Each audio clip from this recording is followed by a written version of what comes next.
नमस्कार, मैं आरती यादव आपके अपने YouTube channel biology with Aarti Yadav में आप सभी लोगों का हार्दिक स्वागत करती हूँ। और इसी के साथ साथ आप सभी को गुड मॉर्निंग। और कैसे हो आप सभी लोग? जैसा कि आप सभी प्यारे प्यारे स्टूडेंट्स को मालूम है कि हमने आपके लिए न्यू बैच स्टार्ट कर दिया 2022 की तैयारी के लिए। जो बच्चे CP NET, RUH, BHU, pharmacy, paramedical, AIIMS nursing यानी किसी भी पैरामेडिकल एग्जाम की तैयारी आप कर रहे हो तो ये क्लास आपके लिए है। यहाँ पर जो भी पढ़ाया जाएगा वो एनसीईआरटी बेस होगा। और आपको यदि 2022 में सिलेक्शन लेना है तो एनसीईआरटी का एक भी पॉइंट आपको छोड़ना नहीं है। एनसीईआरटी का एक एक पॉइंट आपके दिमाग में होना चाहिए, तभी आपका एग्जाम 2022 का निकलेगा। तो चलिए बात करते हैं अपने पॉइंट पर। और आपको पता है कि यहाँ पर हम क्लास 12th बायोलॉजी का फर्स्ट चैप्टर चला रहे हैं, जिसमें हम आपको अलिंगी जनन पूरा पढ़ा चुकी हूँ। बात करते हैं लैंगिक जनन। इससे पहले लैंगिक जनन के बारे में हमने आपको थोड़ी सी जानकारी दी हुई थी। आज की वीडियो में लैंगिक जनन जो आपका है वो पूरा फिनिश हो जाएगा। यदि आपने जीवों में जनन में जो भी हमने वीडियो बनाई हुई 4-5 जो भी वीडियो हो वो सभी वीडियो यदि आप लोग देख लेते हो तो जीवों में जनन से जो भी क्वेश्चन आपके एग्जाम में बनेगा, यहाँ तक कि नीट लेवल तक का कोई भी क्वेश्चन यदि आपके एग्जाम में बनता है तो आप पक्का उसे सॉल्व करके आएंगे यदि आप ये सभी वीडियो अच्छी तरीके से देख लेते हो। सभी वीडियो को अच्छी तरीके से देख लेते हो, लिख लेते हो और उनको रिवाइज अच्छी तरीके से कर लेते हो तो आपका एक भी क्वेश्चन गलत नहीं होगा जीवों में जनन से। और दूसरी बात, आज आपका ये चैप्टर फिनिश हो जाएगा।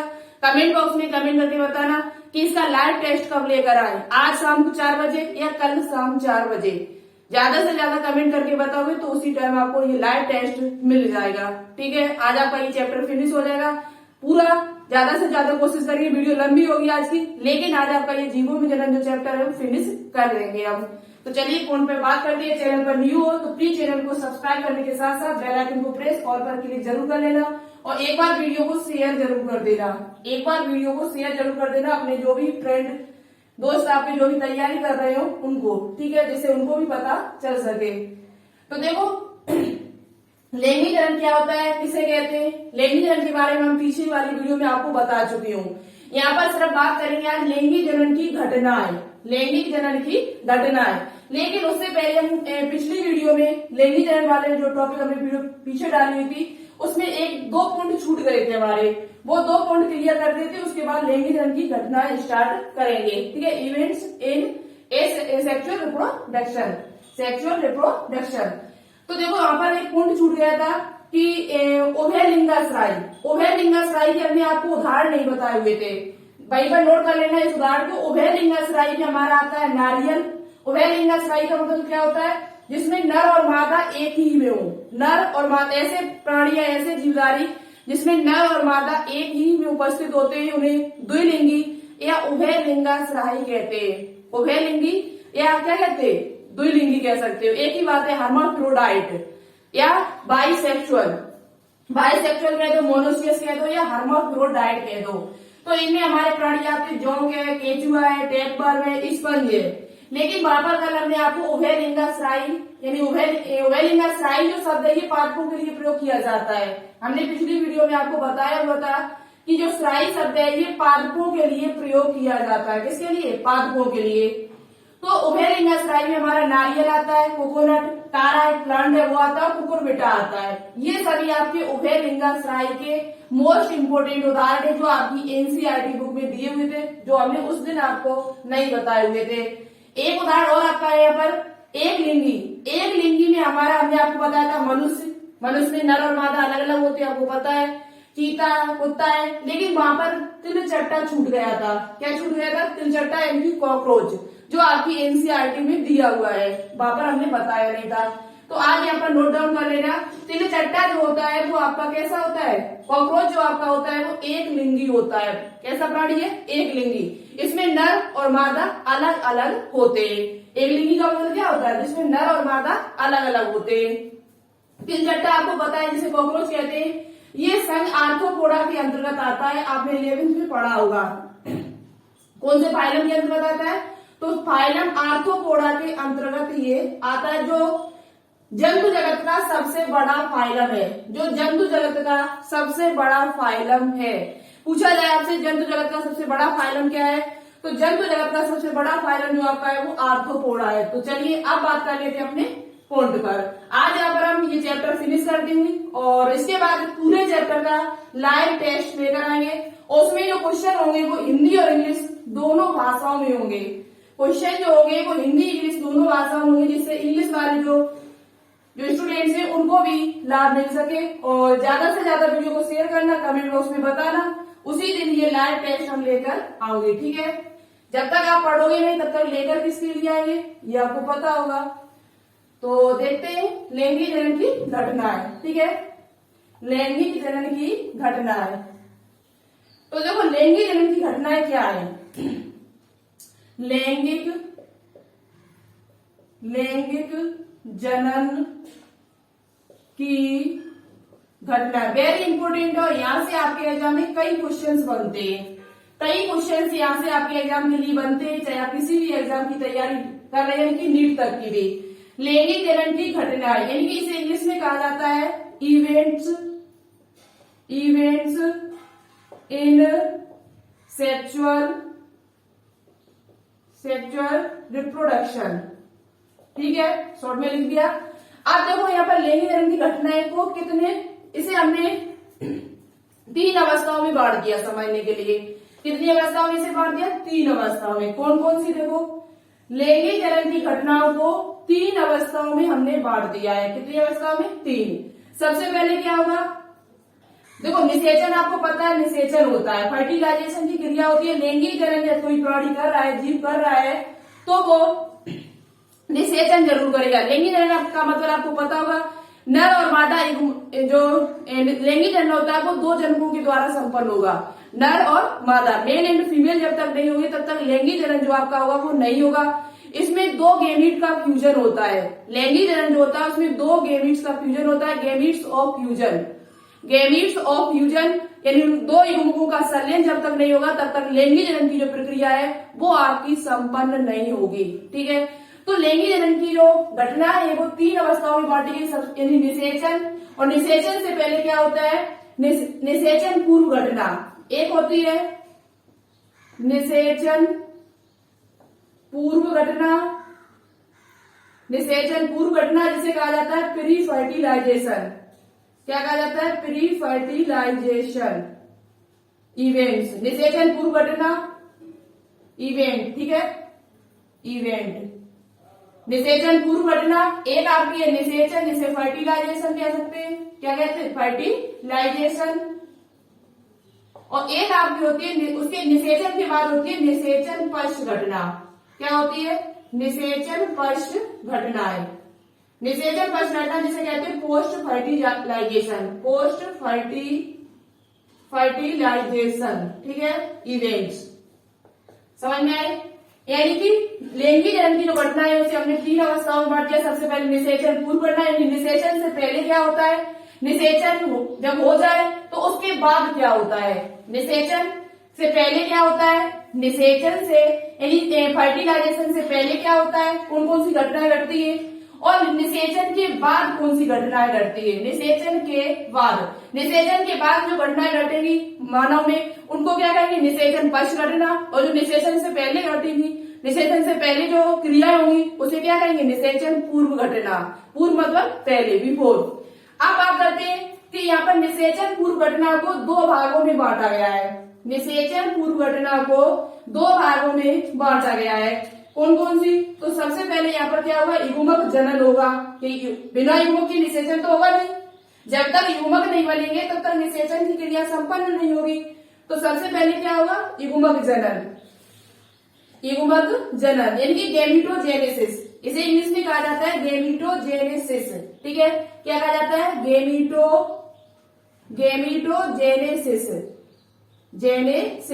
ठीक है, गैमीटोजेनेसिस। और दूसरी आपकी होती है युग्मक स्थानांतरण। क्या होता है? युग्मक स्थानांतरण, जिसे इंग्लिश में कहा जाता है गैमीट ट्रांसफर। क्या कहा जाता है? गैमीट ट्रांसफर, ठीक है।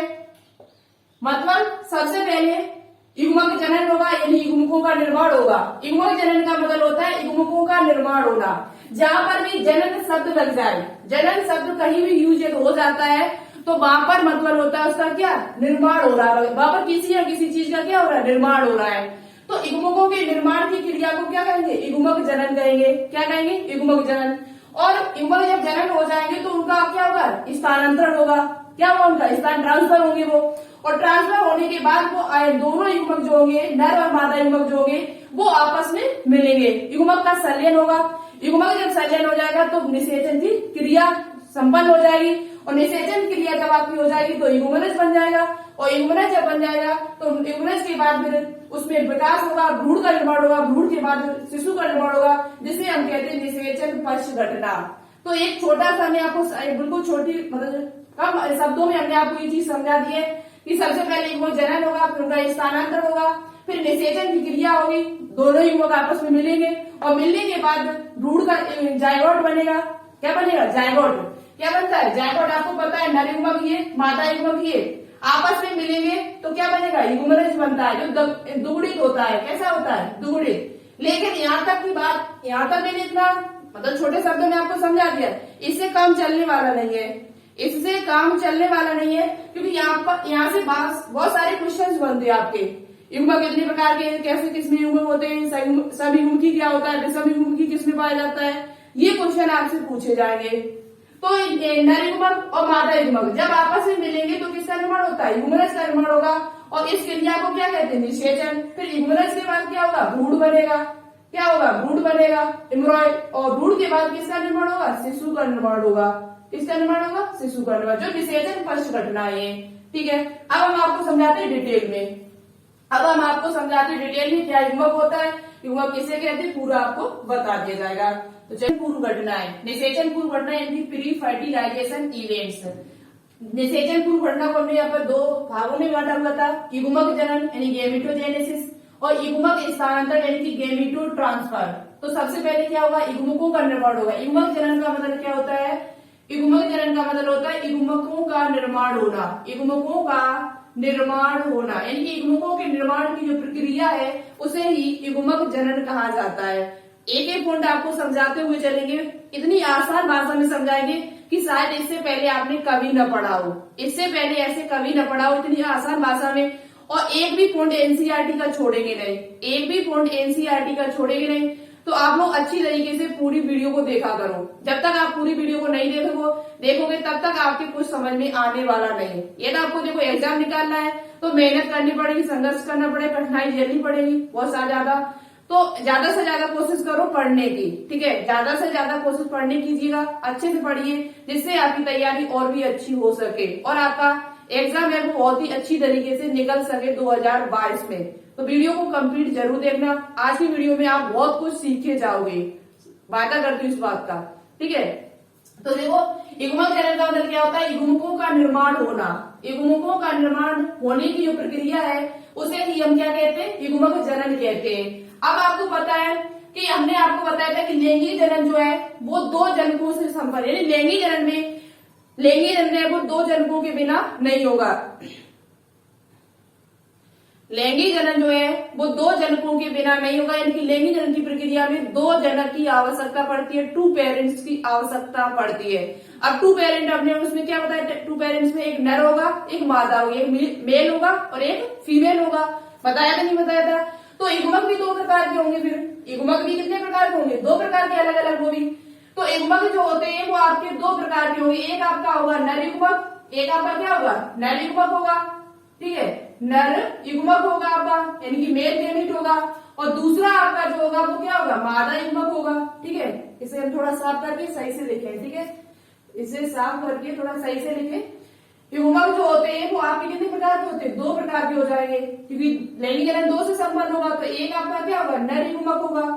क्या होगा, नर युग्मक। और दूसरा आपका क्या होगा, मादा युग्मक। तभी तो होगा। ठीक है, नर युग्मक और मादा युग्मक। नर युग्मक जो होगा और मादा युग्मक जब आपस में मिलेंगे तभी तो निषेचन होगा, तभी तो लैंगिक जनन की प्रक्रिया संपन्न होगी। तो युग्मक जो होते हैं वो आपके 2 प्रकार के अलग अलग होंगे। और वो भी आपको मैंने बताया था कि लैंगिक जनन में विभिन्नता उत्पन्न होती है, लैंगिक जनन में विकास, लैंगिक जनन में विभिन्नता उत्पन्न होगी तभी विकास होगा और तभी नई नई जातियों का निर्माण होगा। ऐसा हमने आपको पिछली वीडियो में बताया हुआ था। लैंगिक जनन जो होता है उसमें विभिन्नताएं पाई जाती है। लैंगिक जनन से उत्पन्न संतान होगी उसमें पक्का विभिन्नता होगी। क्या होगी? वेरिएशन होगा। तो यहाँ पर नर में वेरिएशन क्यों होगा? ऐसा भी क्या कारण इसका है? तो नर युग्मक और मादा युग्मक दोनों के जब जेनेटिक मटेरियल मिलेंगे तो अपने आप विभिन्नता उत्पन्न होगी। जब दोनों के अलग अलग युग्मकों के जब जेनेटिक मटेरियल मिलेंगे, आनुवंशिक पदार्थ मिलेंगे, वो भी अलग अलग प्रकार के, तो तभी तो इसमें विभिन्नता उत्पन्न होगी, तभी तो क्या होगी? विभिन्नता। लेकिन अलैंगिक जनन में ऐसा नहीं होता था, क्योंकि वहां पर एक ही जनक होता था। एक जनक से ही नई संतान का निर्माण होता था। एक जनक से ही नई संतान का निर्माण होता था, तो उसका एक ही आनुवंशिक पदार्थ था, तो भाई इसमें ट्रांसफर हो गया, भाई इसमें ट्रांसफर हो गया, तो इसमें विभिन्नता आती नहीं थी। लेकिन लैंगिक जनन में क्या होती है? दोनों अलग अलग होने की वजह से इनमें क्या उत्पन्न हो जाती है? विभिन्नताएं उत्पन्न हो जाती है। क्या उत्पन्न हो जाती है? विभिन्नताएं। अब बात कर लेते हैं युग्मक होता क्या है, युग्मक कैसा होता है, अगुणित होता है या दुगुणित होता है। तो युग्मक जो होते हैं इसमें नर युग्मक और मादा युग्मक दो आपके बनते हैं। यहीं पर बात कर लिया है नर युग्मक, जैसे कि मनुष्य की बात कर ली जाए तो मनुष्य में जो नर युग्मक होता है वो आपका क्या होता है? शुक्राणु होता है। मनुष्य में नर युग्मक जो होता है वो क्या होता है? शुक्राणु यानी कि स्पर्म। क्या होता है? स्पर्म होता है। और मादा युग्मक जो होता है वो आपका क्या होता है? अंडाणु होता है।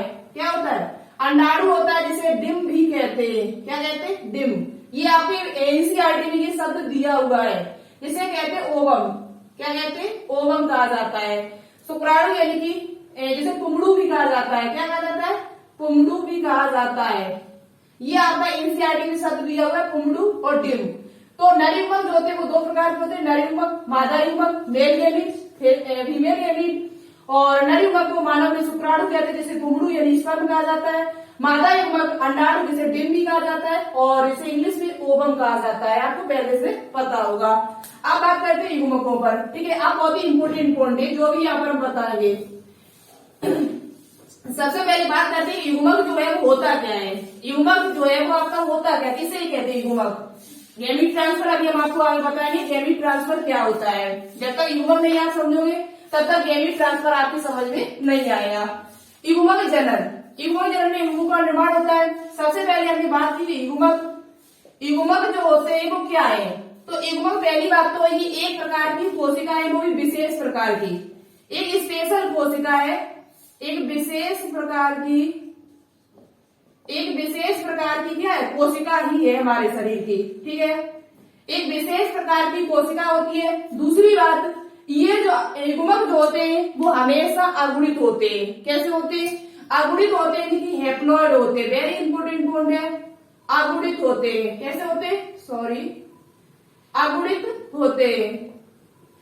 जो आपके युग्मक होते हैं वो कैसे होते हैं? अगुणित यानी कि हैप्लॉइड होते हैं। कैसे होते हैं? हैप्लॉइड। पूछा जाए आपसे कि युग्मक अगुणित होते हैं या दुगुणित होते हैं, तो युग्मक जो होते हैं वो आपके अगुणित होते हैं, यानी कि एन होते हैं। ठीक है, जबकि युग्मनज जो होता है वो आपका दुगुणित होता है। युग्मनज जो आपका होता है, यही पर लिख सकते हो आप।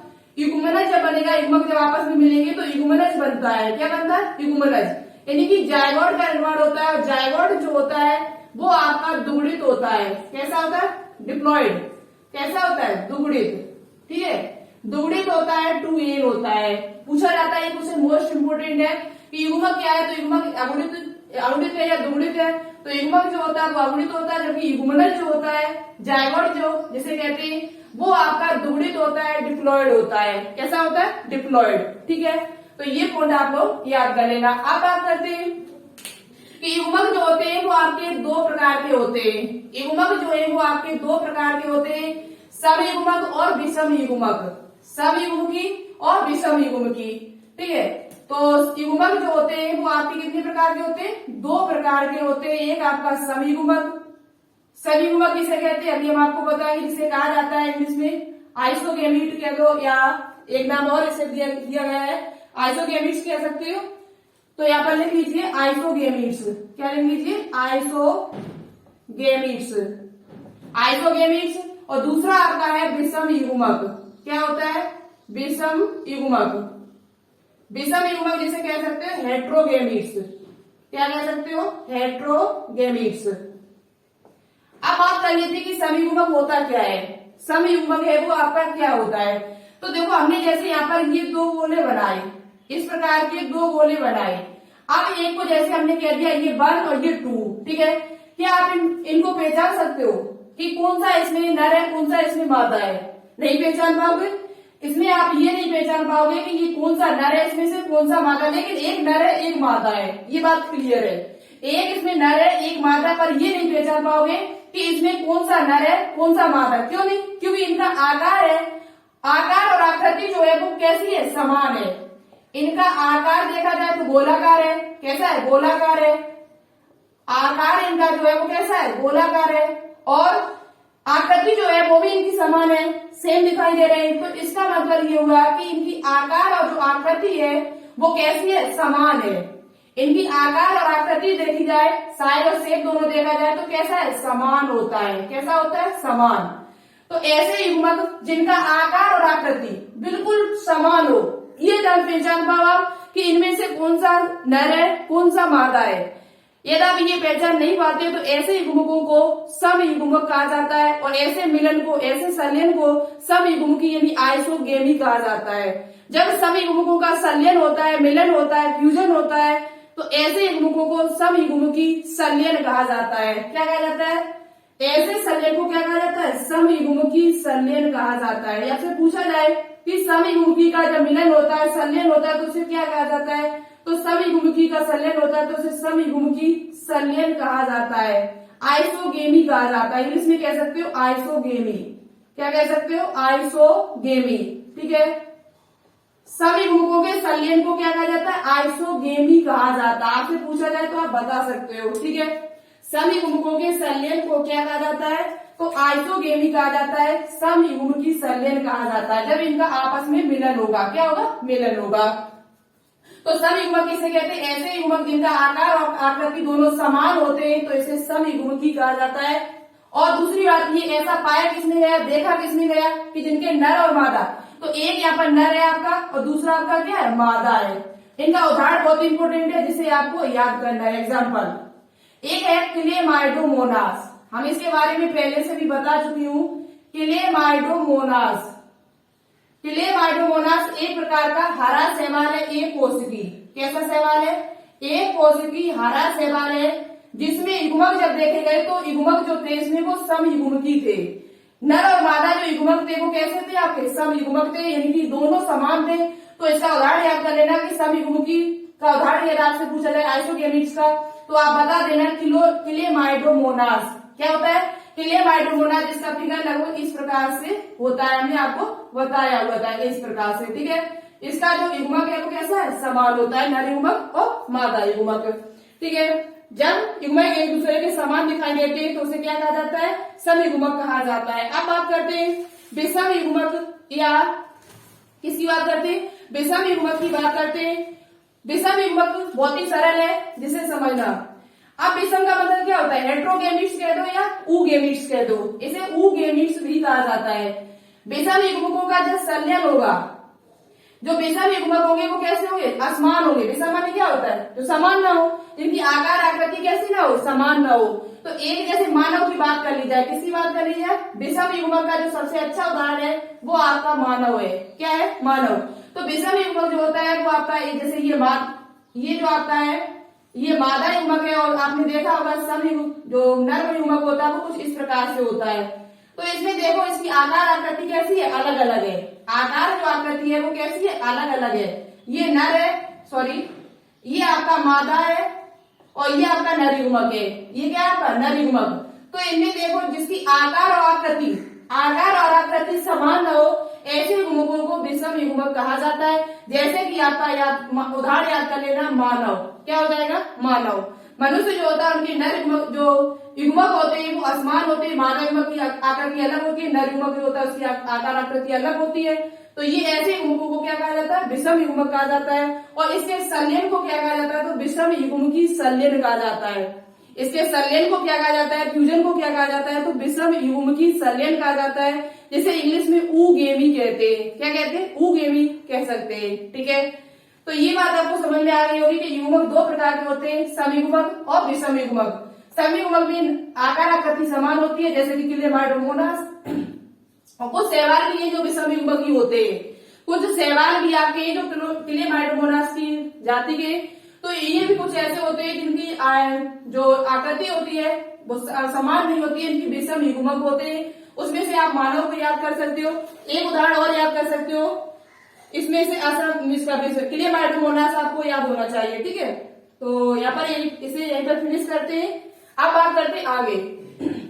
तो ये चीज आपको समझ में आ चुकी होगी। विषम युग्मक क्या है? विषम युग्मक में हमारा मानव आ जाएगा जिसमें आकार आकृति जो है वो कैसी है? असमान है।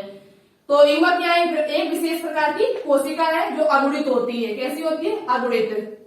अब बात कर लेते हैं इनके विभाजन की, ठीक है। युग्मकों का विभाजन अभी बहुत इंपोर्टेंट पॉइंट आएंगे यहाँ पर जो एनसीईआरटी में दिए हुए हैं, जो आपको याद करने हैं, ठीक है।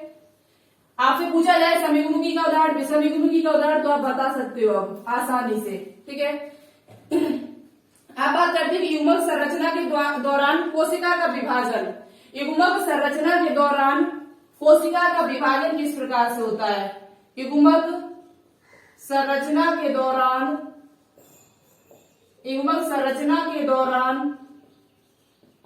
कोशिका का विभाजन आपकी एनसीईआरटी में दिया हुआ है ये कोशिका का विभाजन। तो देखो युग्मक संरचना के दौरान कोशिका का विभाजन किस प्रकार से होता है? तो कोशिका का विभाजन जो होता है वो यहाँ पर दो प्रकार से है। किस प्रकार से है? दो प्रकार से। एक आपका है समसूत्री विभाजन। क्या है आपका? समसूत्री विभाजन युग्मकों में होता है, समसूत्री विभाजन होता है। दूसरा आपका होता है अर्धसूत्री विभाजन। क्या होता है? अर्धसूत्री विभाजन, जिसे इंग्लिश में कहा जाता है मियोसिस। इसे इंग्लिश में कहा जाता है मियोसिस। क्या कहा जाता है? मियोसिस। और इसे कहा जाता है माइटोसिस। क्या कहा जाता है? माइटोसिस कहा जाता है। युग्मकों की संरचना के दौरान कोशिका का जो विभाजन होता है वो दो तरीके से होता है, समसूत्री विभाजन और अर्धसूत्री विभाजन। इनके बारे में आप कोशिका विभाजन चैप्टर में पढ़ोगे, चलिए, लेकिन यहाँ पर हम थोड़ा आपको समझा देती हूँ कैसे होगा।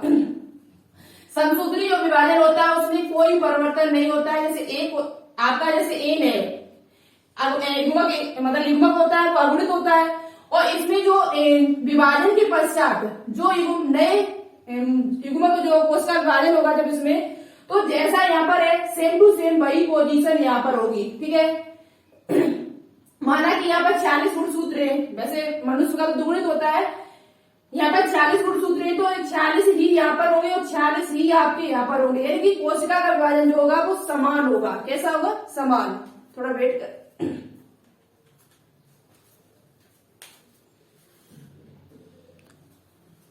तो देखिएगा गला थोड़ा काम नहीं कर रहा सही से, तभी तो हम वीडियो डालने की कोशिश ज्यादा नहीं कर पाती हूँ।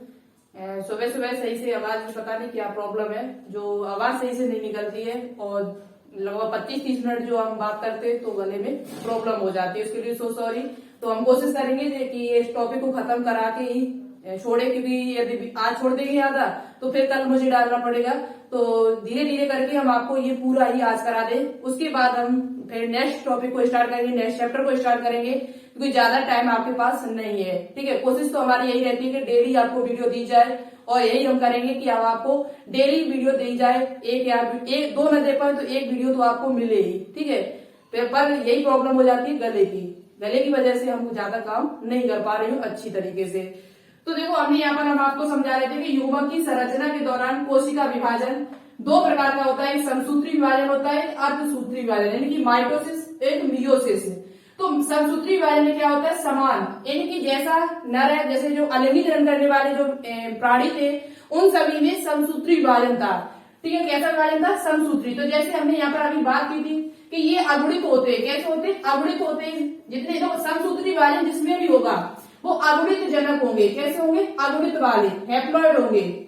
जितने भी अगुणित जनक होंगे, हैप्लॉइड पेरेंट्स होंगे, उन सभी में समसूत्री विभाजन पाया जाता है। यानी कि यहाँ पर एन होगा तो इससे बनने वाले जो जीव होंगे वो भी आपके एन ही होंगे, मतलब समान जाएगा, समान जेनेटिक मटेरियल होगा, इनका सब कुछ समान होगा। यहाँ पर जैसे 20 गुणसूत्र है तो 20 ही 20 यहाँ जाएंगे, 20 यहाँ आएंगे, 20 यहाँ आएंगे, समान होता है। लेकिन अर्धसूत्री में ऐसा नहीं होता है। वहां पर क्या होता है? अर्ध मान क्या होता है? आधा। अर्ध में क्या होता है? आधा। यानी कि इनका जो जेनेटिक मटेरियल है वो कैसा होगा? आधा आधा होगा। जैसे 2n होता है, ये दुगुणित जनकों में पाया जाता है। जो अर्धसूत्री विभाजन होता है ये दुगुणित जनकों में पाया जाता है, यानी कि 2n वालों में पाया जाता है, जिनमें 2n होता है। इनका अर्धसूत्री विभाजन होगा जब इनमें, तो ये आधा आधा हो जाएगा, यानी एक n यहाँ पर, एक n यहाँ पर माना कि 46 गुणसूत्र टोटल, तो 46 में 23 गुणसूत्र आपके यहाँ हो जाएंगे और 23 का गुणसूत्र का सेट आपका ये होगा जाके, ठीक है। जो देखा जाए तो यानी कि आधा आधा हो जाएगा। जेनेटिक मटेरियल है उनका कैसा हो जाएगा, आधा। अर्धसूत्री विभाजन, अर्ध माने क्या होता है, आधा होता है। तो यहाँ पर आपको याद करना क्या है, ये चीज आपको समझ में ना आए तो आपको नेक्स्ट चैप्टर में वैसे ही बताया जाएगा, लेकिन अभी आप इतना समझ लो, ज्यादा नहीं आपको सीखना है, यहाँ पर संरचना सीखना है अभी के लिए कि समसूत्री जो विभाजन होता है वो अगुणित जनकों में होगा। किसमें होगा, अगुणित जनक में, हैप्लॉइड पेरेंट्स में होगा। जैसे कि देखा जाए यहाँ पर हमने लिखा हुआ है अगुणित जनक में समसूत्री कोशिका विभाजन होता है, जैसे कि मोनेरा, फंजाई, शैवाल, ब्रायोफाइट। ये इन सभी में पूछा जाए आपसे कि निम्न में से समसूत्री विभाजन किसमें होता है युग्मकों में, तो मोनेरा में है, फंजाई में है, शैवाल में है, ब्रायोफाइट में है। इन सभी में कैसा होता है, समसूत्री विभाजन पाया जाता है। युग्मक जो इनके बनते हैं उनमें कौन सा विभाजन होता है, समसूत्री विभाजन होता है। एक कोशिका से दो कोशिकाओं का निर्माण होता है, वो भी समान प्रकार की होता है, ठीक है। तो ये उदाहरण बहुत इंपोर्टेंट है, इनको जरूर याद कर लेना और अच्छी तरीके से लिख लेना। कई बार पूछा जाए आपसे कि ब्रायोफाइटर के जो युग्मक है उनमें कौन सा विभाजन होता है, तो आप बता सकते हो कि समसूत्री विभाजन होता है। अर्धसूत्री विभाजन किस किस में पाया जाता है, तो जितने भी दुगुणित जनक है, कैसे डिप्लॉयड पेरेंट्स है, उन सभी में अर्धसूत्री विभाजन पाया जाता है। जैसे कि जिम्नोस्पर्म, जिसे हम अनावृत बीजी कहते हैं, हिंदी में क्या कहते हैं, अनावृत बीजी कहते हैं। दूसरा हमारा है एंजियोस्पर्म, जिसे आवृत बीजी कहते हो। मानव प्राणियों में देखा जाए तो अधिकांश प्राणी यानी कि जिसमें मानव भी शामिल है, मानव जो होता है उसमें दुगुणित होता है, यानी अर्धसूत्री विभाजन पाया जाता है। युग्मक जो होते हैं यानी कि इसमें जो विभाजन पाया जाता है वो कौन सा विभाजन होता है, अर्धसूत्री विभाजन होता है। कौन सा विभाजन होता है, अर्धसूत्री विभाजन पाया जाता है। इसकी कोशिका कैसी होती है, दुगुणित होती है, फिर वो अगुणित होती है, तब नर युग्मक मादा युग्मक आपस में फिर मिलते हैं, फिर दुगुणित हो जाती है और फिर भ्रूण का निर्माण होता है, शिशु का निर्माण इस प्रकार से हो जाता है। तो आपसे पूछा जाए कि अर्धसूत्री विभाजन किसमें पाया जाता है, युग्मक के नाम तो दुगुणित जनक में पाया जाता है। जिम्नोस्पर्म, एंजियोस्पर्म, मानव जो आवृत बीजी जिसे जिम्नोस्पर्म को कहते हैं। अब बात करते हैं यहाँ पर युग्मकों का स्थानांतरण। क्या बात करते हैं, हाँ एक यहाँ पर चार्ट आपको एनसीईआरटी बुक में दिया होगा, एक चार्ट आपकी एनसीईआरटी बुक में दिया हुआ होगा। एक तरफ लिखा होगा वहां पर क्या, देखो मैं आपको बता देती हूँ, जो आपकी सभी, और यहाँ पर हम उसका स्क्रीनशॉट लगा देंगे। आपको याद करने की ज्यादा जरूरत नहीं है, लेकिन आपको फिर भी पता होना चाहिए, क्योंकि एनसीईआरटी बुक में दिया हुआ है तो आपसे कभी भी पूछा जा सकता है कोई भी क्वेश्चन, तो आपको पता होना चाहिए। यहाँ पर हम स्क्रीनशॉट लगा देंगे दोनों का, मतलब कुछ जीव है, जीव एक तरफ से जीव का नाम होगा, क्या होगा, जीव का नाम दिया होगा, और एक तरफ दिया होगा क्या उसका दुगुणित कोशिका, यानी कि दुगुणित जो गुणसूत्र वो दिए होंगे, दुगुणित गुणसूत्रों की संख्या दी होगी, दुगुणित गुणसूत्रों की संख्या दी होगी कि दुगुणित गुणसूत्र कितने होंगे इसमें, और एक तरफ दिया होगा अगुणित गुणसूत्रों की संख्या, अगुणित गुणसूत्रों की संख्या, अगुणित गुणसूत्रों की संख्या। देखो यहाँ पर समसूत्री, अर्धसूत्री, सूत्री का मतलब क्या होता है, गुणसूत्र। क्रोमोसोम में विभाजन ही तो होगा वहां पर, किसमें विभाजन होगा, क्रोमोसोम में। तो एक तरफ होगा जीव का नाम, एक तरफ दुगुणित गुणसूत्रों की संख्या, दुगुणित गुणसूत्रों की संख्या, और एक तरफ दी होगी आपकी अगुणित गुणसूत्रों की संख्या। ये चार्ट आपकी एनसीईआरटी बुक में दिया हुआ है। जैसे जीव का नाम सबसे पहले हम बात दिया हुआ है मानव जो होता है उसमें गुणसूत्रों की संख्या आपको दी होगी, तो मानव में अगुणित गुणसूत्रों की संख्या कितनी होती है, 23 होती है। यदि आपसे पूछा जाए कि मानव में अगुणित गुणसूत्रों की संख्या बताओ, मानव में जो अगुणित गुणसूत्र होते हैं, हैप्लॉइड जो क्रोमोसोम होते हैं, उनकी संख्या कितनी होती है, तो एक सेट बनता है 23 का। कितने सेट बनता है, 23 का समुच्चय बनता है। तो यहाँ पर 23 अगुणित गुणसूत्र होते हैं, कितने होते हैं, 23। जबकि दुगुणित कर दिया जाए तो दुगुणित में क्या होगा, दुगुना हो जाएगा उसका, तो 23 दूनी कितने होते हैं, 46 होते हैं। तो दुगुणित गुणसूत्रों की संख्या जो हो जाती है वो कितनी हो जाती है, 46 हो जाती है। दुगुणित गुणसूत्रों की संख्या जो होती है वो कितनी हो जाती है, 46 हो जाती है। तो आपसे पूछा जाए कि मानव में गुणसूत्रों की संख्या कितनी है टोटल, तो मानव में गुणसूत्रों की जो संख्या होती है वो 46 होती है। लेकिन दुगुणित में कितनी है, दुगुणित में 2n, हमारा 2n होता है, और अगुणित में क्या होता है, n होता है। अगुणित पूछा जाए तो 23 बता देना, दुगुणित पूछा जाए तो कितना बता देना 46, जो बहुत ही इंपोर्टेंट है, पूछा भी जाता है आपसे। ठीक है, मानव में अगुणित गुणसूत्रों की संख्या 23 होती है, दुगुणित की 46। उसी प्रकार से कुछ नाम यहाँ पर दिए हुए जो अब यहाँ पर आपको जिनका स्क्रीनशॉट है वो आपको यहाँ पर मिल जाएगा। आपको एक बार उतार जरूर लेना, नहीं तो आपकी बुक में दिया हुआ है। इसी प्रकार से देखा जाए जैसे घरेलू मक्खी है आपकी, क्या है, घरेलू मक्खी, कुछ नाम दिए हुए हैं वहां पर बहुत सारे। घरेलू मक्खी में देखा जाए तो दुगुणित गुणसूत्रों की संख्या 12 होती है, अगुणित की जो संख्या होती है वो 6 होती है। इसी प्रकार से देख लिया जाए प्याज में दुगुणित गुणसूत्रों की संख्या जो होती है वो 16 होती है और अगुणित गुणसूत्रों की संख्या जो होती है वो 8 होती है। कितनी होती है? 8। इसी प्रकार से देख लिया जाए कुत्ता, क्या देखिए कुत्ता भी दिया उसमें, कुत्ते में दुगुणित गुणसूत्रों की संख्या जो होती है वो 78 होती है और अगुणित गुणसूत्रों की संख्या आधा कर दो इसका तो 78 का आधा कितना हो जाएगा? 39, 39। तो कुत्ता जो होता है उसमें अगुणित गुणसूत्रों की संख्या जो होती है वो 39 होती है और दुगुणित गुणसूत्रों की संख्या जो होती है वो 79 होती है। इसी प्रकार से इसमें बिल्ली का दिया हुआ है, कुत्ता है, बिल्ली है, चूहा है, फल मक्खी है, फ्रूट फ्लाई। फल मक्खी जो होता है उसमें 8 और 4 होती है। कितनी होती है? 8 और 4, 8 दुगुणित 4 अगुणित होती है। उसी प्रकार से इसमें दिया हुआ है ओफियो एंग्लोसम, जिसमें दुगुणित गुणसूत्रों की संख्या 1260 होती है। ओफियोग्लोसम नाम का एक पादप है जिसमें दुगुणित गुणसूत्रों की संख्या 1260 होती है, अगुणित गुणसूत्रों की संख्या 630 होती है, जो सबसे ज्यादा गुणसूत्र इसमें देखे गए। ठीक है, उस प्रकार से दिया गया है सेब है, धान है, मक्का है, आलू है, तितली है, प्याज है। ये कुछ नाम दिए गए हैं जिनके गुणसूत्रों की संख्या आपको याद होनी चाहिए। ठीक है, तो एक सबसे इंपोर्टेंट जो क्वेश्चन बनता है वो मानव से बनता है, जो हमने आपको बता दिया। पूछा जाता है मानव में अगुणित गुणसूत्रों की संख्या कितनी होती है। अब बात करते हैं युग्मक का स्थानांतरण। तो ये आपको दोनों स्क्रीनशॉट आपको यहाँ पर मिल जाएंगे, आप देख सकते हो कि किसमें कितनी होती है। अब गेमीटोजेनेसिस तो हो गया, हमारा गेमीट का निर्माण हो चुका है। अब क्या करना, मुझे गेमीट का स्थानांतरण भी करना है, क्योंकि बिना स्थानांतरण के निषेचन होगा नहीं। जब तक युग्मक आपस में मिलेंगे नहीं, नर युग्मक और मादा युग्मक आपस में मिलेंगे नहीं, तब तक निषेचन की क्रिया होगी नहीं। तो दूसरे नंबर पे हमारा क्या है? युग्मक स्थानांतरण। क्या है? युग्मक एनसीईआरटी का एक भी पॉइंट नहीं हम छोड़ रहे। क्यों नहीं छोड़ रहे? क्योंकि कहीं से भी क्वेश्चन पूछा जा सकता है आपसे, कहीं से भी क्वेश्चन पूछा जा सकता है। तो ज्यादा से ज्यादा कोशिश करो डिटेल में पढ़ने की, तभी आपका एग्जाम निकलेगा। जितनी ज्यादा आपको जानकारी होगी उतना ही आसान तरीका से आपका एग्जाम निकलेगा, वो भी अच्छे नंबरों से। कैसे नंबरों से? अच्छे नंबरों से। उतना ही आप सफलता के पास पहुंचोगे यदि आप डिटेल से पढ़ोगे तो। अब बात करते हैं गैमीटो ट्रांसफर। किसकी बात करते हैं? Gamete transfer. गैमीट ट्रांसफर में क्या होगा? इनका स्थानांतरण होगा, यानी कि इनका एक स्थान से दूसरे स्थान पर जाएंगे। तो इसमें से आपको क्या करना है? नर युग्मक और मादा युग्मक एक दूसरे के पास आते हैं। युग्मक स्थानांतरण में क्या होगा? नर युग्मक और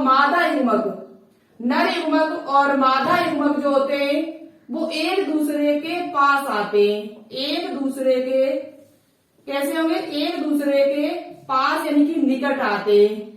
तो इस प्रक्रिया को क्या कहेंगे? युग्मक स्थानांतरण कहेंगे। निकट आते हैं। ठीक है, निकट आते। नर युग्मक और जो मादा युग्मक होते हैं वो एक दूसरे के कैसे आते हैं? निकट आते हैं। और तभी हमारी किसकी क्रिया संपन्न होती है? निषेचन की क्रिया संपन्न हो पाती है। अब इसमें आपको पता होना चाहिए कि अधिकांश जीवों में जो नर युग्मक होते हैं, अधिकांश जीवों में देखा जाए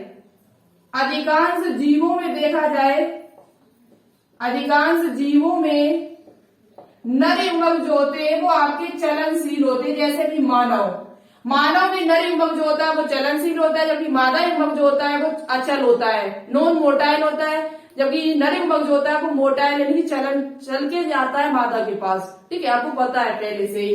अधिकांश जीवों में नर युग्मक जो होते हैं वो कैसे होते हैं? चलनशील होते हैं। कैसे होते हैं? चलनशील होते हैं, मोटाइल होते हैं। कैसे होते हैं? मोटाइल। ठीक है, चल सकते हैं, एक स्थान से दूसरे स्थान पर जा सकते हैं। जैसे कि मानव हो जाएगा, क्या हो जाएगा? मानव के मानव हो जाएगा। तो अधिकांश जीवों में जो नर युग्मक होते हैं वो चलनशील होते हैं, जबकि मादा युग्मक देखा जाए तो वो अचल होती है। कैसी होती है? अचल। मादा युग्मक जो होती है वो कैसी होती है? अचल होती है, वो चल नहीं सकती, नॉन मोटाइल होती है, अचल होती है। ठीक है, नॉन मोटाइल होती है। उसके बाद बात किया जाए यहाँ पर के जो आपके शैवाल है, ब्रायोफाइटा है, टेरिडोफाइटा में नर युग्मक जो होता है वो जल के माध्यम से मादा युग्मक तक पहुंचता है। जैसे कि देख लिया जाए, जो शैवाल है आपके, कौन है, शैवाल है आपका, ब्रायोफाइट है, ये ऐसे देखो, ब्रायोफाइट, शैवाल, शैवाल तो आपका पानी में ही पाया जाता है, शैवाल जो होते हैं वो कहाँ पाए जाते हैं, पानी में पाए जाते हैं।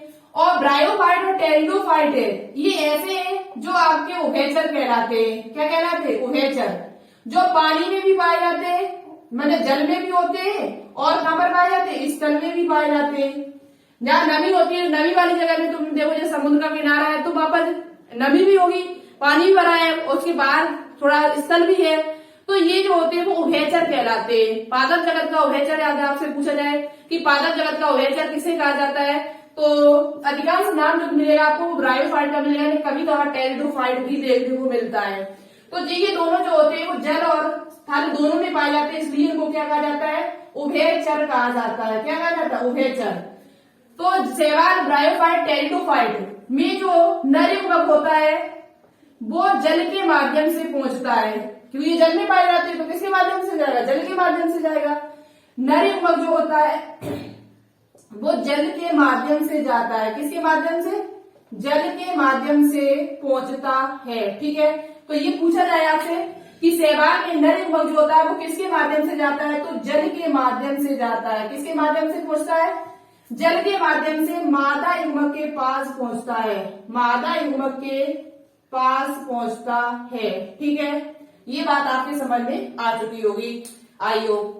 तो चलिए अब बात करते हैं। अब देखो, जब नर युग्मक वहां पर पहुंच चुका है मादा युग्मक के पास, तो क्या होगा, निषेचन होगा। क्या होगा, निषेचन। तो चलिए अब बात करते हैं निषेचन पर। ये निषेचन पूर्व घटना थी जो हमने आपको बता दी है। निषेचन पूर्व घटना में क्या क्या होता है, युग्मक कैसे होते हैं, अगुणित होता है, द्विगुणित होता है, युग्मक क्या है, और कितने, इसमें कितने गुणसूत्र पाए जाते हैं, पूरा बता दिया है। अब बात करेंगे नेक्स्ट पॉइंट जो सबसे इम्पोर्टेंट है, बहुत ही ज्यादा, निषेचन। निषेचन पश्च घटनाएं। बात करेंगे निषेचन की, किसकी बात करेंगे, निषेचन। निषेचन किसे कहते हैं, और निषेचन कितने प्रकार का, आंतरिक निषेचन, बाह्य निषेचन किसमें पाया जाता है, और उसके बाद अनिषेक जनन। अनिषेक जनन क्या है, फिर उसके बाद हमारा लास्ट पॉइंट बचेगा निषेचन पश्च घटनाएं। निषेचन पश्च घटनाएं, निषेचन पश्च घटनाएं, निषेचन के बाद क्या क्या परिवर्तन आते हैं, क्या बनता है, बहुत ही डिटेल से आपको समझाने की कोशिश करेंगे। एनसीईआरटी का एक भी पॉइंट छोड़ेंगे नहीं। तो चलिए, जिससे एग्जाम आपका आसानी से निकल सके। निषेचन जो होता है, फर्टिलाइजेशन का मतलब क्या होता है, तो दो युग्मकों यानी कि नर और मादा, निषेचन तभी होगा जब नर युग्मक और मादा युग्मक आपस में मिलेंगे। ठीक है, पहले ही बता चुकी हूँ। दो युग्मकों यानी कि मेल एंड फीमेल गेमीट्स की संलयन की प्रक्रिया और जिसके फलस्वरूप युग्मनज का निर्माण होना, जिसके फलस्वरूप युग्मनज का निर्माण होता है, इस पूरी प्रक्रिया को ही निषेचन कहते हैं। बहुत सरल भाषा में हम आपको समझा देती हूँ। नर युग्मक और मादा युग्मक के मिलने की प्रक्रिया और साथ ही साथ उसके बाद युग्मनज बनने की पूरी, यानी नर युग्मक और मादा युग्मक से जब तक युग्मनज नहीं बन जाएगा तब तक निषेचन नहीं कह सकते। नर युग्मक और मादा युग्मक मिल रहे हैं तो ये युग्मक संलयन हुआ। क्या हुआ, युग्मक संलयन। और मिलने के बाद जब तक युग्मनज नहीं बन जाएगा तब तक निषेचन क्रिया पूरी, मतलब पूर्णता नहीं हुई है, तब तक निषेचन की क्रिया जो होती है वो पूर्णता नहीं मानी जाती है। तो नर युग्मक और मादा युग्मक मिलने के बाद युग्मनज का जब निर्माण हो जाता है तो इस पूरी प्रक्रिया को ही हम निषेचन यानी कि फर्टिलाइजेशन कहते हैं। जैसे कि मानव में आपको पता है नर युग्मक और मादा युग्मक और भी कुछ है जो हम आपको आगे बताएंगे किस किस में निषेचन होता है। दो युग्मकों यानी कि मेल एंड फीमेल के संलयन की प्रक्रिया और जिसके फलस्वरूप युग्मनज का निर्माण यानी कि जायगोट का निर्माण होता है, तो इस पूरी प्रक्रिया को निषेचन कहते हैं। जैसे हमने यहाँ पर आपको समझाया हुआ, ये नर युग्मक एक है, दूसरा आपका मादा युग्मक है जो एन है। ठीक है, ये ऐसा हो जाता है जैसे मानव में जैसे 40 गुणसूत्र है। कितने गुणसूत्र है, 40। और आपको पता है जो युग्मक होता है इसमें युग्मक बनते हैं तो वो कैसे होते हैं, अगुणित होते हैं। मतलब कि 23 गुणसूत्र होते हैं, 23 गुणसूत्र माता से आते हैं और 23 गुणसूत्र पिता से आते हैं।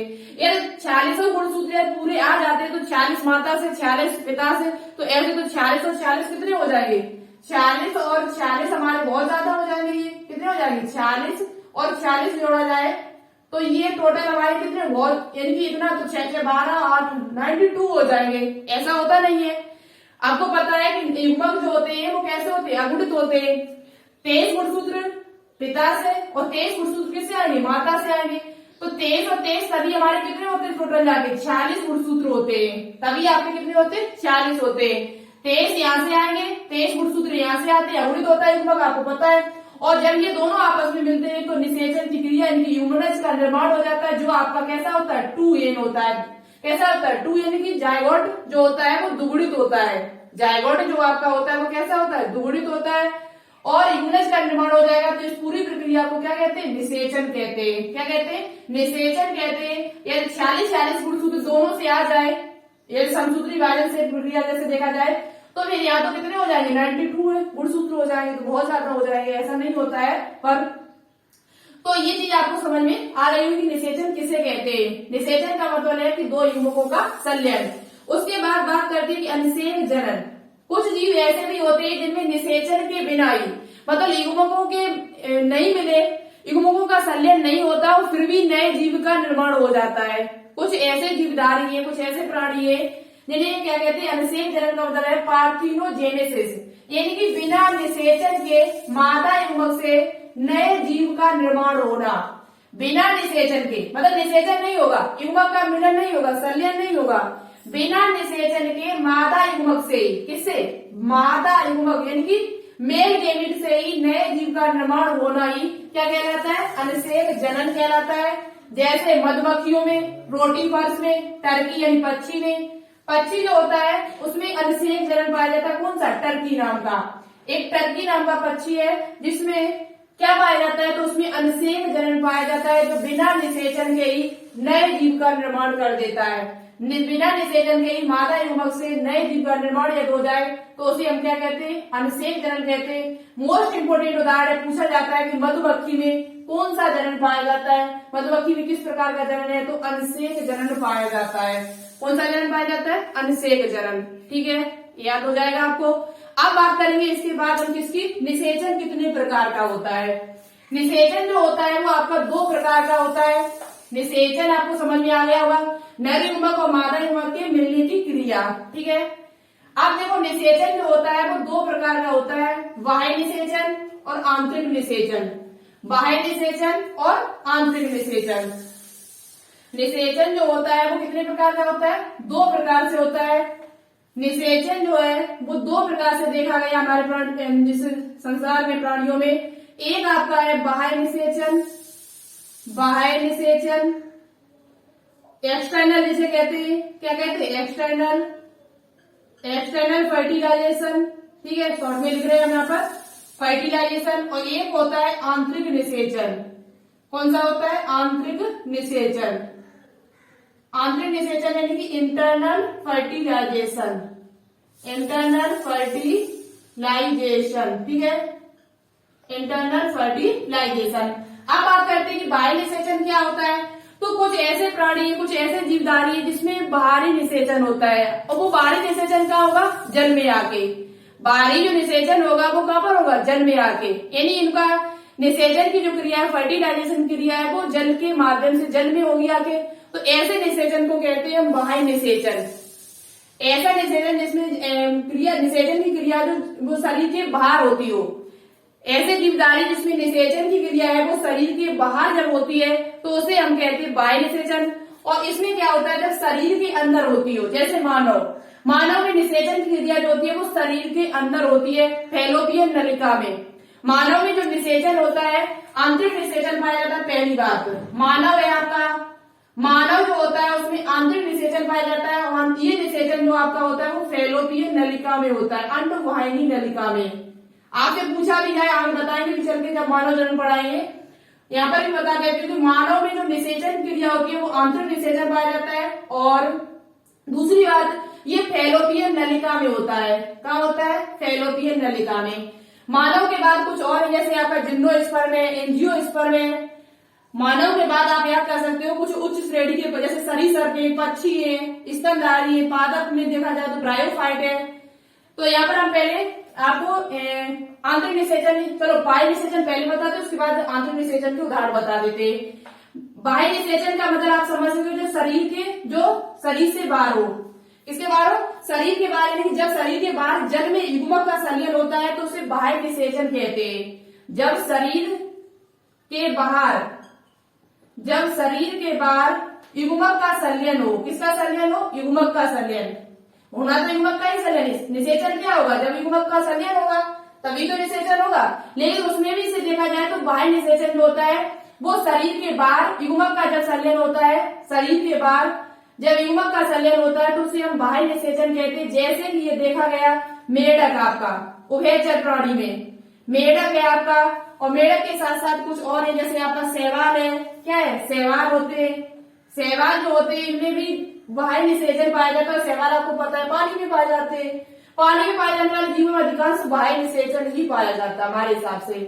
तो मेढक है आपका और शैवाल है, और उसके बाद आपकी एक मछली है जिसका नाम है बोनी फिश। पूछा जाए आपसे बोनी फिश का मतलब क्या है? बोनी फिश जिसे हम अस्तिन मछली कहते हैं। बोनी फिश जो आपकी होती है उसमें बाह्य निषेचन पाया जाता है। पूछा जाए कि निम्न में से बोनी फिश में कौन सा निषेचन पाया जाता है, तो बोनी फिश में आपका बाह्य निषेचन होता है। इनकी शरीर के बाहर इसका युग्मक का संलयन होता है। शरीर के बाहर जब युग्मकों का संलयन होता है तो उसे हम क्या कहते हैं? बाह्य निषेचन कहते हैं। जैसे मेढक है, नागालैंड तिग्रीला जैसे कहते हैं, शैवाल है, एल्गी है आपका, बोनी फिश है, इन सभी में क्या पाया जाता है? एक्सटर्नल फर्टिलाइजेशन पाया जाता है। यहाँ नर युग्मक बहुत ज्यादा मात्रा में निकलते हैं।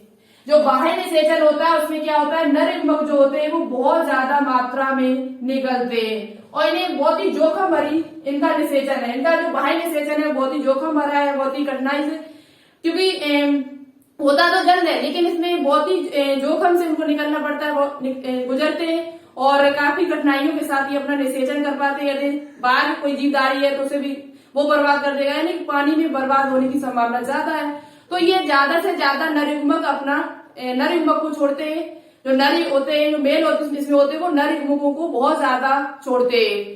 करोड़ों के हिसाब से, बहुत ज्यादा लाखों के हिसाब से नर युग्मक पैदा होते हैं, तो उसमें से कुछ जिंदा रह जाते हैं, कुछ मर जाते हैं। ठीक है, तो इसमें से बाह्य निषेचन जो होता है वो आपके शरीर के बाहर होता है, लेकिन आंतरिक निषेचन होता है वो शरीर के अंदर होता है। किसके अंदर होता है? शरीर के अंदर पाया जाता है। जैसे मानव में हमने आपको बताया, ये किसमें है? तो जैसे कि फंजाई है आपके, फंजाई है, और उच्च श्रेणी के जीव। कैसे जीव? उच्च श्रेणी के जो प्राणी है उनमें पाए जाते हैं, जैसे सरीसृप है। क्या होते हैं? सरीसृप है, पक्षी है। क्या होते हैं? पक्षी है। पादपों में देखा जाए तो जैसे आपका क्या हो जाएगा? मानव यहाँ पे लिख सकते हो आप। क्या लिख सकते हो? मानव है आपका। और इसमें जिम्नोस्पर्म पादपों में देखा जाए, जिम्नोस्पर्म पादपों में जब देखा जाए तो क्या हो जाएगा? जिम्नोस्पर्म हो जाएगा आपका। जिम्नोस्पर्म आपका हो जाएगा। एंजियोस्पर्म आपका हो जाएगा। इनमें आंतरिक निषेचन पाया जाता है। एंजियोस्पर्म आपका हो जाएगा। और भी कुछ उदाहरण है, जैसे कि टेरिडोफाइट है आपका, ब्रायोफाइट है, टेरिडोफाइट, ब्रायोफाइट, टेरिडोफाइट आपके हैं, इनमें आंतरिक निषेचन पाया जाता है। ब्रायोफाइट है, ब्रायोफाइट, इनमें कुछ ऐसे होते हैं जिनमें आंतरिक निषेचन पाया जाता है आपका। ठीक है, तो ये उदाहरण बहुत इंपॉर्टेंट है जो आपको याद करने हैं, किस किस में आंतरिक होता है, किसमें बाह्य निषेचन होता है। उसके बाद हम यहाँ नर युग्मक जो होते हैं वो चलनशील होते हैं। आंतरिक निषेचन में देखा जाए तो आंतरिक निषेचन में जो नर युग्मक होते हैं, नर युग्मक जो होते हैं वो कैसे होते हैं? चलनशील होते हैं। हमने पहले ही आपको बताया कि आंतरिक निषेचन करने वाले जो जीव होते हैं उनके जो नर युग्मक होते हैं वो कैसे होते हैं? चलनशील होते हैं, मतलब मोटाइल होते हैं, चल के नर युग्मक जो होते हैं वो चल के कहा जाते हैं? मादा युग्मक के पास जाते हैं, तभी आपकी निषेचन की क्रिया संपन्न हो पाएगी। ये चीज आपको उसके बाद जो बीजीय पादप होते हैं उनमें अचलशील होते हैं। जो बीजीय पादप होते हैं उसमें अचलशील नर युग्मक पराग नली के द्वारा मादा युग्मक के पास पहुंचते हैं। जो बीजीय पादप होते हैं जिसमें बीज पाए जाते हैं, क्या पाए जाते हैं? बीज, सीड। बीजीय पादपों में देखा जाए तो जो नर युग्मक होते हैं, कौन? नर युग्मक जो होते हैं वो अचल होते हैं। कैसे होते हैं? अचल होते हैं। ये किसी न किसी माध्यम से आएंगे, जैसे किसी न किसी कीट के माध्यम से या वायु के माध्यम से ये आते हैं पराग नली के पास, पराग नली की सहायता से अंड के पास पहुंचते हैं, वो भी पुष्पों में देखा होगा आपने। पुष्पी पादपों में जब लैंगिकरण पढ़ाएंगे तो आपको ये चीजें आसान भाषा में समझ में आएगी। अभी थोड़ा थोड़ा समझ लीजिए कि बीजीय पादप जो होते हैं, जिनमें बीज उत्पन्न होते हैं, उनमें जो नर युग्मक होता है वो अचल होता है। कैसा होता है? अचल होता है। ये पराग नली की सहायता से, किसकी सहायता से? पराग नली की सहायता से किसके पास जाएगा? पराग नली की सहायता से मादा युग्मक के पास पहुंचेगा। पराग नली की सहायता से ये किसके पास जाएगा? मादा युग्मक के पास पहुंचता है। तो बीजी पादप में भी नर युग्मक जो होता है वो अचल होता है, जबकि वैसे देखा जाए तो इनमें कैसा होता है? चलनशील होता है। ठीक है, जो हमने आपको यहाँ पर दिखाया हुआ है। अब बात करते हैं निषेचन पश्च घटनाएं। ये हमारा निषेचन हो चुका है। आप ज्यादा नहीं बचा हुआ, थोड़ा और है, थोड़ा बचा हुआ है, आप ज्यादा नहीं है आपका। निषेचन पश्च घटनाएं, निषेचन पश्च घटनाएं क्या होती है ये उदाहरण याद कर लेना। ठीक है, उदाहरण याद कर लेना। अब बात करते हैं निषेचन पश्च घटनाएं, पोस्ट फर्टिलाइजेशन इवेंट्स। निषेचन पश्च घटनाएं, निषेचन पश्च घटनाएं, निषेचन पश्च घटनाएं। निषेचन पश्च घटनाएं यानी कि पोस्ट फर्टिलाइजेशन इवेंट्स। ठीक है, एक भी पॉइंट नहीं हम छोड़ रहे हैं जो आपका इंपोर्टेंट हो, सभी पॉइंट इंपोर्टेंट है। एक भी ऐसा नहीं है जो आपसे पूछा ना जा सके और यहाँ से क्वेश्चन ना बने। निषेचन पश्च घटनाएं ये दो भागों में इनको बांटा गया है। निषेचन पश्च घटनाओं को दो भागों में बांटा गया है। युग्मनज मतलब निषेचन हो, या निषेचन के बाद क्या बनेगा? निषेचन के तुरंत बाद आपसे पूछा क्वेश्चन बनता भी यहाँ से कि निषेचन के ठीक पश्चात, निषेचन होने के ठीक पश्चात क्या बनके तैयार होता है? तो निषेचन के ठीक पश्चात बनके जो तैयार होता है वो आपका क्या बनता है? युग्मनज बनता है। और ये क्वेश्चन हमने आपसे पूछा भी था पिछली वीडियो में। निषेचन पश्च घटनाओं में दो अवस्थाएं आती है। युग्मनज बनेगा आपका, क्या बनेगा? युग्मनज बनेगा। और युग्मनज जब बन जाएगा तो उस युग्मनज से क्या बनेगा? भ्रूण बनेगा। तो भ्रूणोद्भव क्या होगा? भ्रूणोद्भव होगा। इम्ब्रायोजेनेसिस होगा।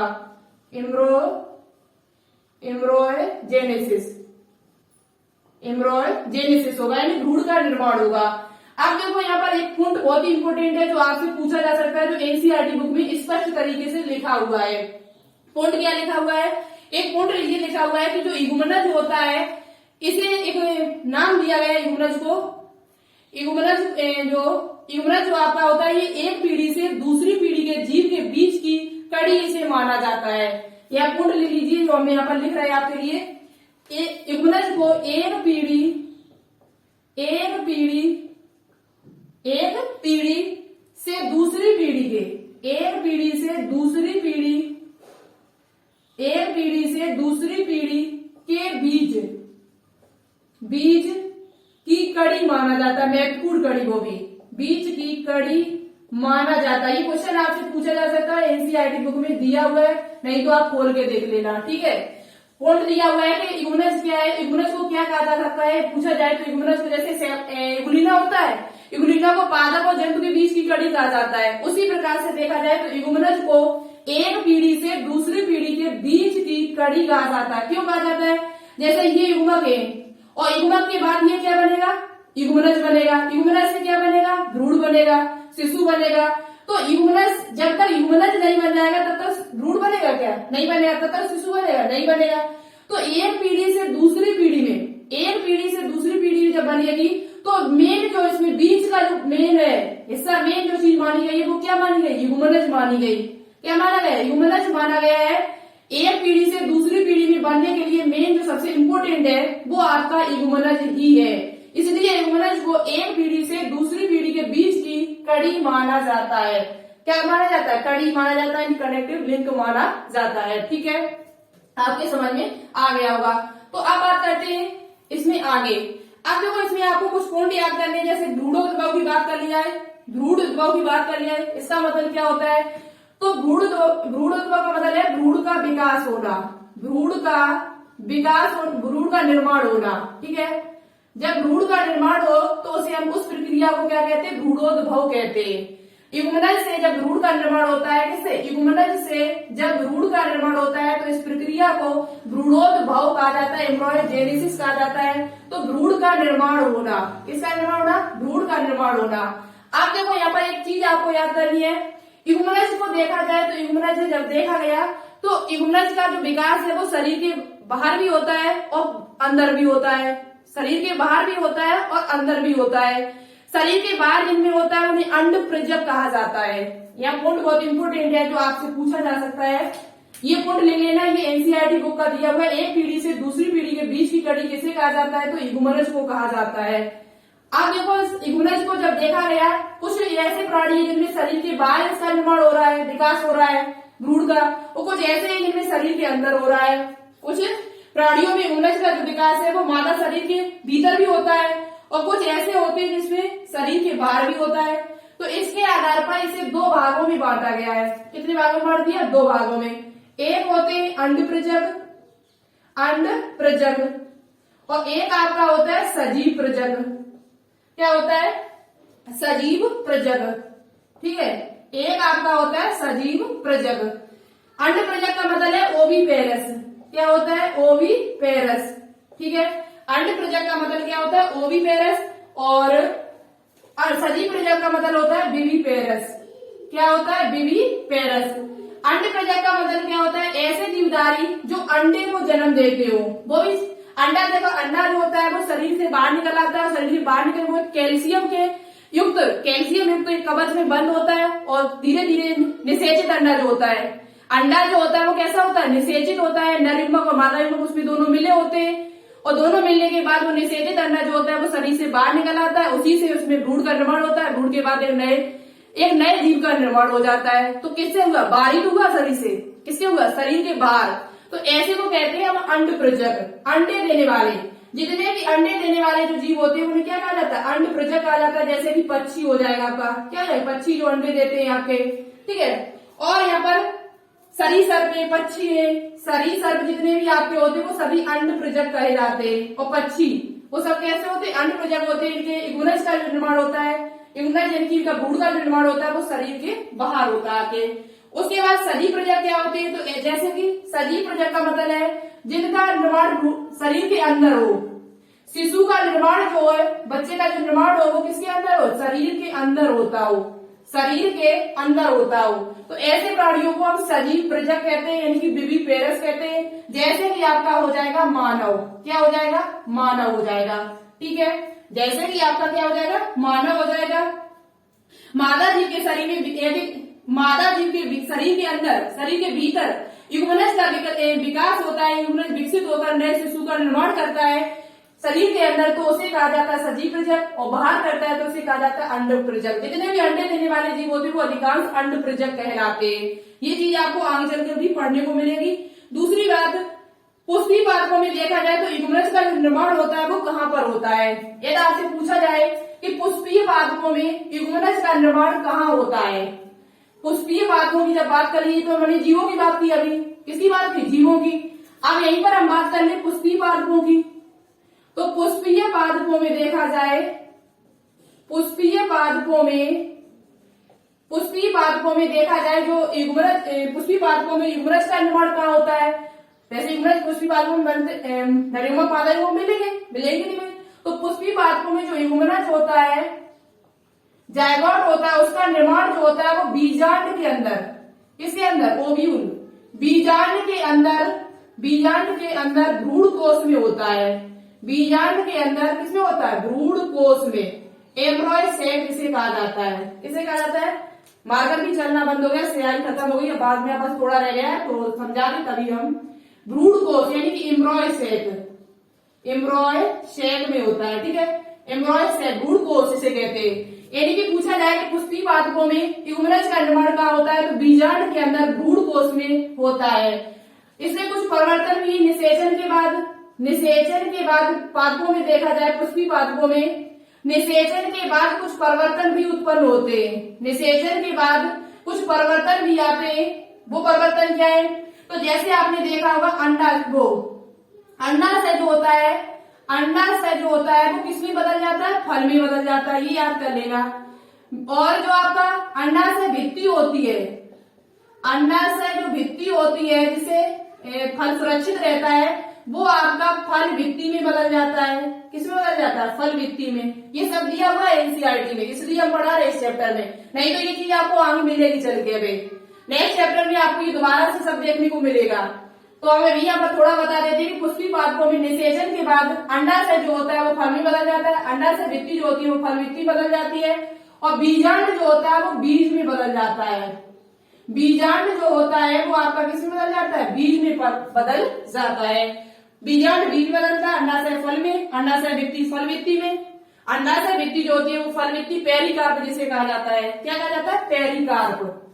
क्या कहा जाता है? पेरिकार्प कहा जाता है।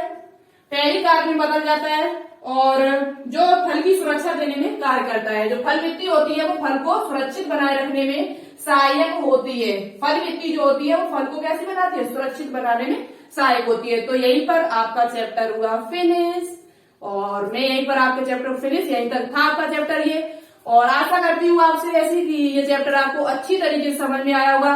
एक भी पॉइंट हमने छोड़ा नहीं। क्यों नहीं छोड़ा? कि एग्जाम में कहीं से भी क्वेश्चन पूछा जा सकता है। डायरेक्ट पेपर हमने बनाया ना आपने बनाया है, ठीक है ना? पेपर हमने बनाया ना बनाने जाऊंगी मैं, और ना पेपर आप बनाने के लिए जाओगे। तो ज्यादा से ज्यादा चीजें पढ़ोगे तो जानकारी बढ़ेगी, दिमाग बढ़ेगा और पेपर अच्छी तरीके से सॉल्व होगा। तो ये सभी चीजें हमने आपको बता दी। निषेचन पश्च घटना में दो चीजें आती है। निषेचन के बाद दो घटनाएं और घटती है, जिसमें युग्मनज आता है, हमारा भ्रूणोद्भव होता है, भ्रूण का निर्माण होता है, और युग्मनज का निर्माण जो होता है वो शरीर के बाहर भी होता है, शरीर के अंदर भी होता है। शरीर के बाहर किसमें होता है, शरीर के अंदर किसमें होता है, सब कुछ हमने आपको बता दिया है। पुष्पी पादपों में युग्मनज का जो निर्माण होता है वो बीजांड के अंदर होता है, भ्रूणकोश, बीजांड के अंदर भ्रूणकोश में, बीजांड के अंदर भ्रूणकोश में होता है। और निषेचन के बाद कुछ परिवर्तन इसमें आ जाते हैं। पुष्पीय पादपों में जितने भी पुष्पीय पादप होते हैं उसमें निषेचन के बाद देखा जाए तो जो अंडाशय होता है वो फल में बदल जाता है। अंडाशय जो होता है वो किसमें बदल जाता है? फल में। अंडाशय भित्ति जो होती है वो फल भित्ति में बदल जाती है। बीजांड जो होता है वो बीज में बदल जाता है, यानी सीड में बदल जाता है। आपका चैप्टर यहीं पर फिनिश हुआ। समझ में आया कि नहीं आया, कितने % आया, कमेंट बॉक्स में कमेंट करके जरूर बताना। और इसका हम लाइव टेस्ट लेकर आऊंगी, मुझे कमेंट बॉक्स में बताना कब लेकर आए। हम कल इसका लाइव टेस्ट लेकर आएंगे, हम आपको बता देती हूँ अभी, कल ही हम इसका लाइव टेस्ट लेकर आएंगे। इस पूरे चैप्टर से जितने भी महत्वपूर्ण क्वेश्चन बनेंगे 30, 40, 50 जितने भी होंगे सब हम आपको सॉल्व करा दूंगी, हिंदी और इंग्लिश दोनों भाषाओं में। तो क्लास को ज्यादा से ज्यादा शेयर करना, सपोर्ट करो चैनल को, जिससे आपको ये लगातार क्लासें मिलती रहे। चलिए आज के लिए इतना ही रखते हैं। Okay, thank you. जय हिंद, जय भारत।